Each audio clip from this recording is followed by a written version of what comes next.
Good evening and a warm welcome to State of Business on Art Television. I am Savindra Javardhana. Let's look at the top stories for the day. Country looks for export target of $880 million from the spices and concentrate sector. Tourism Minister assures of achieving 5 million tourist target in 2 years. News in detail. World Tourism Day 2019 was celebrated today under the theme of Tourism and Jobs, a Better Future for All, under the patronage of Tourism Development, Wildlife and Christian Religious Affairs, Minister John Amarathunga at Arcade Independence Square, Colombo. Ministry of Tourism Development, Wildlife and Christian Religious Affairs, together with other related associations, has organized a 2-day special program in Colombo and several other events to celebrate this year's World Tourism Day. The 2-day special program in Colombo includes an exhibition, job fair, food street and an entertainment program which is open to the public from today. The newly refurbished office complex, shopping arcade and Lanka bungalow of National Holiday Resort Bentota, the first planned resort of Sri Lanka, which celebrates its 50th anniversary this year, was opened today, coinciding with the World Tourism Day 2019. Accordingly, World Tourism Day was declared by the United Nations World Tourism Organization to promote sustainable, responsible and universally accessible tourism and is commemorated on 27th September worldwide. This year, the global celebrations was held in New Delhi, India. Addressing the World Tourism Day celebrations in Colombo, Minister of Tourism Development, Wildlife and Christian Religious Affairs John Amarathunga assures that the target of 5 million tourists over the next 2 years can be achieved despite the changes in political arena. We are trying to target at least 5 million tourists by the end of the next couple of years. We can do that. We cannot accommodate more than that. Our airport is not geared to carry 5 million tourists who are coming to Sri Lanka. Therefore, but let us hope if we can achieve 5 million within the next 2 years, that is the greatest thing that we can do for our country. Irrespective of who governs, that is no bearing. Some people say there is a election coming up in end of the year, tourism might get shut. Not so. Tourism has no concern about politics. Tourism has no concern about elections. The foreigners will continue to come. It is for the industry in order to facilitate them and make sure they go back with very pleasant memories. Central Bank issuing its external sector performance report for the month of July says that the trade deficit widened in July 2019 as exports fell more than the decline in imports. It also adds that export earnings recorded a decline of 7% after a steady growth for several months, while import expenditure declined by 2.2% in July 2019. The decline in export earnings in July 2019 can be largely attributed to a reduction in earnings from petroleum products due to lower prices of bunker fuel and the export of a naval craft in July 2018, which resulted in a higher export base in the corresponding month of the previous year. The trade deficit widened to $717 million in July 2019 compared to the deficit of $316 million recorded in June 2019. Tourist arrivals observed a notable recovery from the impact of the Easter Sunday terror attacks, recording an increase of 83.4% in July 2019 over the preceding month. Workers' remittances increased by 1% to $626 million in July 2019. On a cumulative basis, workers' remittances amount to $3,895 million during the first 7 months of 2019. Foreign investments in the CSD recorded a notable inflow, while some outflows were recorded from the government securities market in July 2019. On a cumulative basis, net outflows from the government securities market amounted to $129 million during the first 7 months of the year. Sri Lanka Podujana Peremuna's presidential candidate Gotabaya Rajapaksa says that a government must be capable of turning the global trends into business opportunities.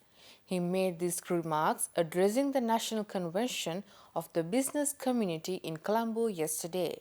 ඔබ දන්නවා අද ලංකාවේ විශාල ආර්ථික අර්බුදයකට You know, the මුහුණ country දීලා has තිබෙනවා. faced a huge economic problem at present. This is the year which recorded the lowest economic growth in the country after 2001. We managed to maintain the economic growth rate around 6.8% during the period of 2009 to 2014. It has dropped below 3% by today. Unfortunately, Sri Lanka today reports the poorest economic growth rate in the South Asian region. Our position in the list lies even after Afghanistan, which is continuously stricken with the terrorism issue. During the 5-year period of 2009 to 2014, the per capita income was increased by 1,767 US dollars. But since 2015, it didn't go up at least by 250 US dollars. This economic downturn affects on all the sectors of the society. Stay tuned for more news after this break.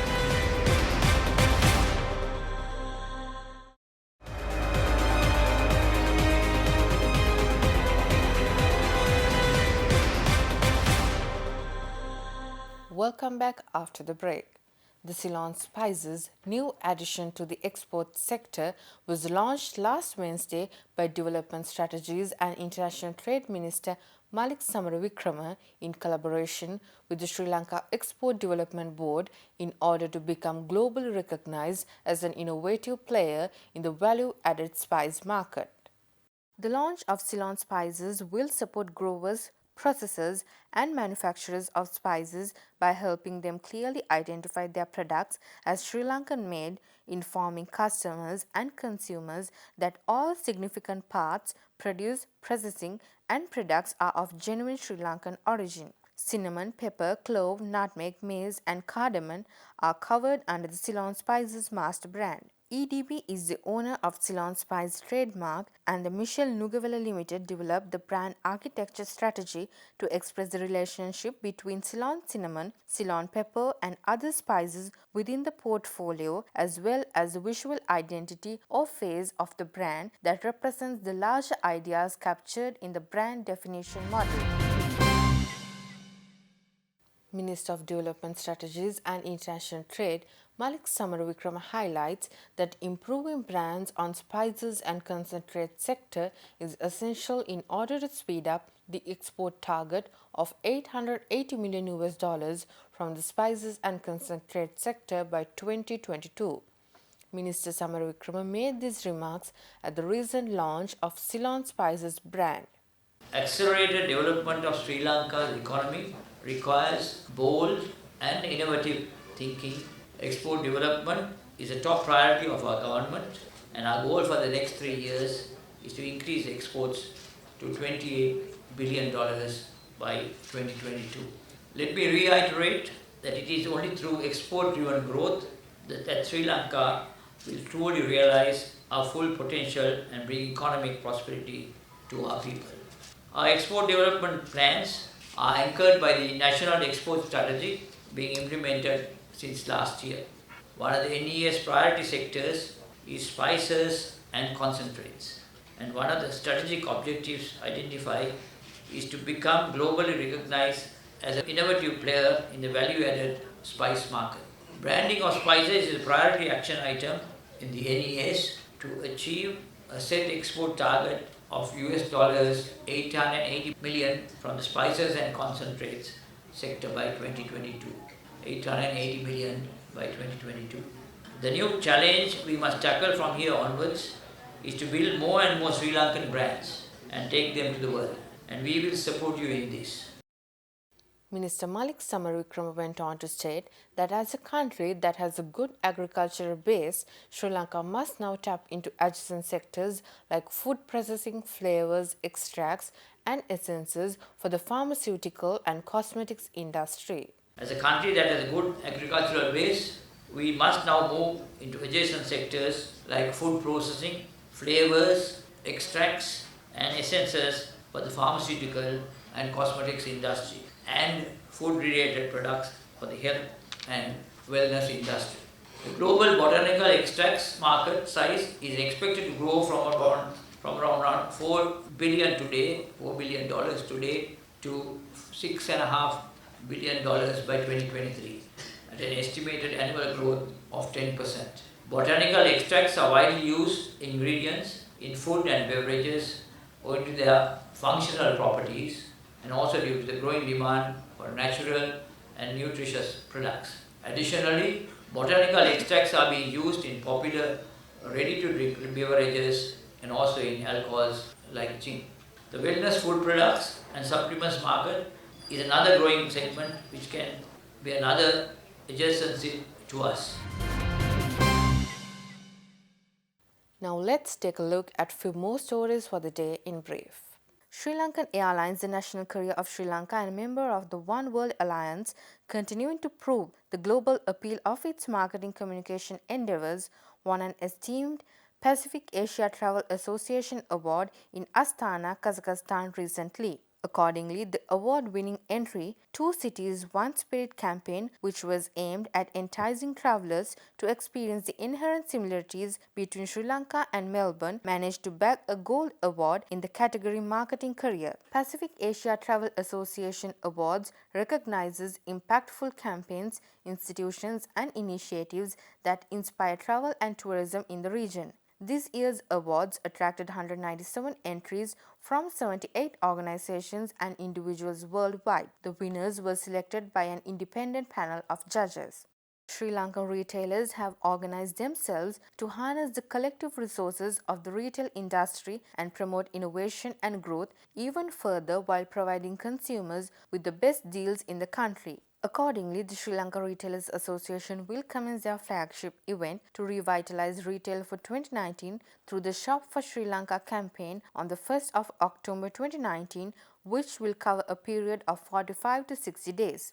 The SLRA says that during the campaign period, all leading retail brands in the country will provide consumers with special offers and incredible promotions. Sri Lanka's retail sector accounts for approximately 34% of the country's GDP, 14% of employment, and over 250 million footfalls per annum, thus contributing a significant portion towards developing the country's economy.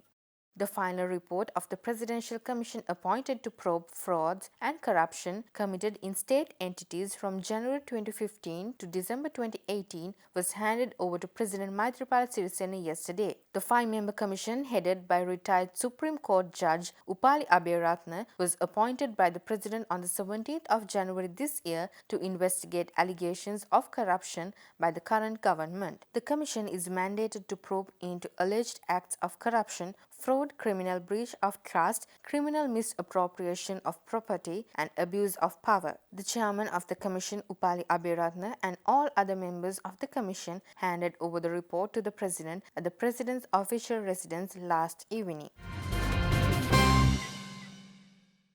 Stay tuned for stock updates after this break.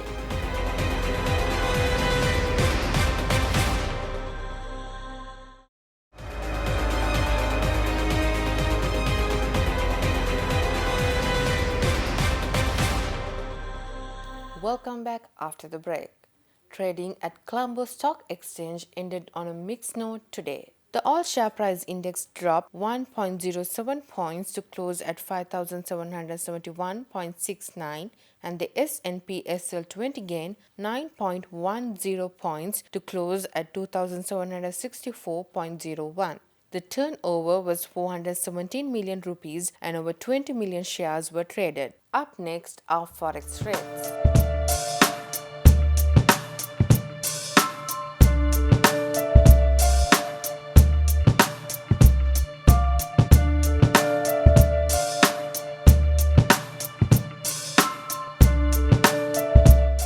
That's all news for today. Do join us tomorrow with this roundup. Until then, take care.